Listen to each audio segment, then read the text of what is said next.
echo of his call. ஆண்டவர் ரட்சகருமாகிய இயேசு கிறிஸ்துவ நாமத்தில் இந்த காலை வேளையில் உங்களை அன்போடு கூட வாழ்த்துகிறேன். ప్రభు రక్షకుడైన యేసుక్రీస్తు నామం నందున ఈ ప్రొద్దుట వేళ మిమ్మల్ని అందరినీ మీకు వందనాలు చెల్లిస్తున్నాను. யோபுவின் புத்தகம் 17ஆம் அதிகாரம் 9ஆம் வசனம் விதமாக சொல்கிறது. యోబు పత్రిక 17వ అధికారంలో 9వ వచనం ఇలా సెలవిస్తుంది. நீதிமான் தன் வழியை உறுதியாய் பிடிப்பான், சுத்தமான கைகள் உள்ளவன் மென்மேலும் பலத்து போவான். అయితే నీతిమంతులు తమ మార్గమును విడువక ప్రవర్తించుదురు, నిరపరాధులు అంతకంతకు బలమునొందురు అని రాయబడి ఉన్నది. இந்த கால வேளையில நீங்கள் மென்மேலும் வளர வேண்டும் என்று ஆண்டவர் எதிர்பார்க்கிறார். ఈ పొద్దుట వేళ అంతకంతకు మీరు బలం పొందాలని ప్రభు ఆశిస్తున్నాడు. நீங்கள் வளர்ந்து விட்டேன் என்று ஒரு இடத்துல நிற்பதற்காக உங்களை ஆண்டவர் அழைக்கவில்லை. మీరు మీకు అన్ని అంత బలం వచ్చేసిందని దేవుడు ఇంకా మిమ్మల్ని மென்மேலும் மேலும் மேலும் நீங்கள் வளர வேண்டும். మీరు అంతకంతకు బలము నొందాలని ప్రభు ఆశిస్తున్నాడు. இப்படி வளர்ச்சி அடைகிற மக்களை ஆண்டவர் 2 பெயர்களை வைத்து அழைக்கிறார்.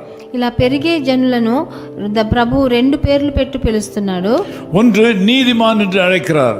ఒకటి నీతిమంతుడు అంటున్నారు. 2 சுத்தமான கைகளை உள்ளவன் என்று ஆண்டவர் அழைக்கிறார். ఇంకోటి నిరపరాధులు అని రాయబడి ఉంది. இந்த 2 விதமான மனநிலை உள்ள மக்களை ஆண்டவர் மென்மேலும் ஆசீர்வதிக்கிறார். ఈ 2 మనస్తత్వాలు ఉన్న మనుషుల్ని ప్రభు తప్పకుండా ఆశీర్వదిస్తాడు. ஆண்டவர் எல்லாரையும் ஆசீர்வதிக்கிறது இல்லை. ప్రభు అందరినీ ఆశీర్వదించడు. நீதிமான்களை ஆண்டவர் ஆசீர்வதிக்கிறார். నీతిమంతులను దేవుడు ఆశీర్వదిస్తాడు. நீதிமான் என்றால் யார்?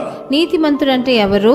தன் வழியை உறுதியாய் பிடிப்பவன், తన మార్గాన్ని గట్టిగా పట్టుకుని ఉన్నవాడు, தன்னுடைய மனதின் தீர்மானங்களை உறுதியாய் பற்றிக் கொள்கிறவன், తన మార్గమును విడవక ప్రవర్తించువాడు, தன்னுடைய அழைப்பிலே உறுதியாய் நிற்கிறவன், తనకి ఇచ్చిన తన ఎందుకు పిలువబడ్డాడో దాని ఆ మార్గాన్ని శ్రద్ధగా పట్టుకొని ఉన్నవాడు, தன்னுடைய லட்சியத்திலிருந்து வழுகாதவன், ఆయన ఏ లక్ష్యంతో ఉన్నాడో ఆ లక్ష్యం నుంచి వెనక్కి తిరగనివాడు, தேவன் பேரில் அசைக்க முடியாத நம்பிக்கை உடையவன், ప్రభు మీద అసలు కదిలింపలేనంత నమ్మకం పెట్టుకున్నవాడు, தன் வழியிலே உறுதியாய் நிற்பவன், తన మార్గమున విడువక ప్రవర్తించువాడు. காற்று அடிக்கலாம், గాలి వీచవచ్చు, பூமி அதிர்ச்சி அடையலாம், భూమి కూడా కొంచెం తత్తరిల్లవచ్చు, சூழ்நிலைகள் மாறலாம், పరిస్థితులన్నీ మారవచ్చు, ஆனால் இவன் மாற மாட்டான். ఆయన గాని నీతిమంతుడు మారడు. அவனை ஆண்டவர் மென்மேலும் ஆசீர்வதிப்பார். అలాంటి మనిషిని దేవుడు ఆశీర్వదిస్తాడు. நீங்களும் இந்த காலவேளையில் ஆண்டவர் உங்களுக்கு கொடுத்த அழைப்பிலே உறுதியாக இருக்க முடியுமா?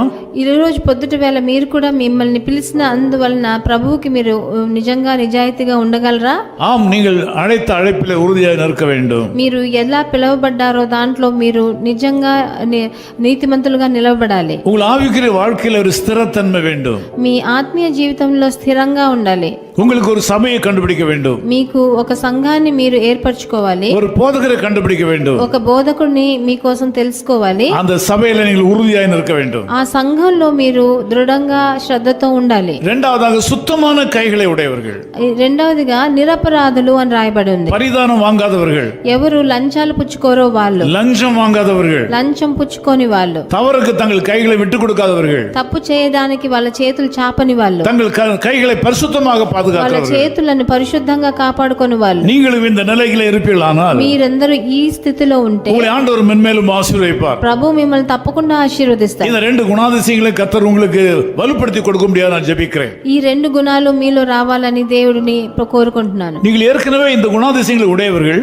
మీరు ఇలాంటి గుణాలు మీకు ఉంది, கொஞ்சம் கூட அதை மெருகேற்ற வேண்டியது அவசியமா இருக்கிறது. ఇంకా కొంచెం దాన్ని సూటిగా చేయాలి. கர்த்தர் அதை சரிப்படுத்தி கொடுப்பார். దేవుడు దాన్ని సరి చేస్తాడు. ஜெபம் பண்ணுவோம், ప్రార్థన చేద్దాం. குறித்திடும் வேளை உயர்த்திடுவார், கிறிஸ்துவின் கரத்தில் அடங்கிடுவோம். தாழ்வில் நம்மை நினைத்தவரை வாழ்வினில் துதித்திடவாய் திறப்போம். தேவ ஆசீர்வாதம் பெருகிடுதே. துதிகள் நடுவே கர்த்தர் தங்க, தூதர் சேனை தம் மகிமையோடிறங்க. தேவ ஆசீர்வாதம் பெருகிடுதே. அன்பின் பிதாவே உமக்கு ஸ்தோத்திரம். ప్రియ తండ్రి మీకు వందనాలు. குறித்திடும் வேளையில உயர்த்திடும் தேவன். మీరు సరి అయిన సమయంలో మమ్మల్ని హెచ్చించే దేవుడవు. நீதிமான்களை சிநேகிக்கிற தேவன். మీరు నీతిమంతులను స్నేహించే దేవుడవు. கைகளில் சுத்தம் உள்ளவனை உயர்த்துகிற தேவன். నిరపరాధులను హెచ్చించే దేవుడవు. இந்த செய்தியை கேட்டு இந்த ஜெபத்தில் கலந்து கொண்டிருக்கிற மக்கள் அப்படிப்பட்ட மக்களாக மாறுவார்களாக. వీళ్ళందరూ వినే వాళ్ళు అలాంటి మనుషులుగా మారనే. பரிசுத்த தன்மையை நீ கொடுப்பீராக. పరిశుద్ధత ఇవ్వండి వాళ్ళకి. உம்முடைய பார்வையிலே நீதிமான்களாக வாழும்படி கிருபை செய்வீராக. మీ దృష్టిలో వాళ్ళు నీతిమంతులుగా జీవించని. இவர் கையின் பிரயாசங்களிலே மென்மேலும் வளருவார்களாக. వాళ్ళ చేతి కష్టార్జితనాన్ని ఆశీర్వదించండి. இந்த நாளில் ஒரு விசேஷ வளர்ச்சியை நீ கட்டளையிடும். ఈ ప్రొద్దుట వేళ వాళ్ళకు ఒక పెద్ద బలము నందుగా చేయండి. இந்த நாள் மக்களுக்கு மிகுந்த நன்மையை கொண்டு வருவதாக. ఈ రోజు వాళ్ళకి మంచి కృపలను ఇవ్వండి. இயேசு கிறிஸ்துவின் நாமத்தில் ஜெபிக்கிறோம் பிதாவே. ప్రభు యేసుక్రీస్తు నామం నందున తండ్రి. ఆమేన్. His call ministries 10 Muhammad Abdullah 2nd Street, opposite International Cricket Stadium, Chepauk, Chennai 600005, India. Phone 914428528282. Mobile phone and WhatsApp 919841271858. Email sam@echoofhiscall.org. Website www.echoofhiscall.org. God bless you.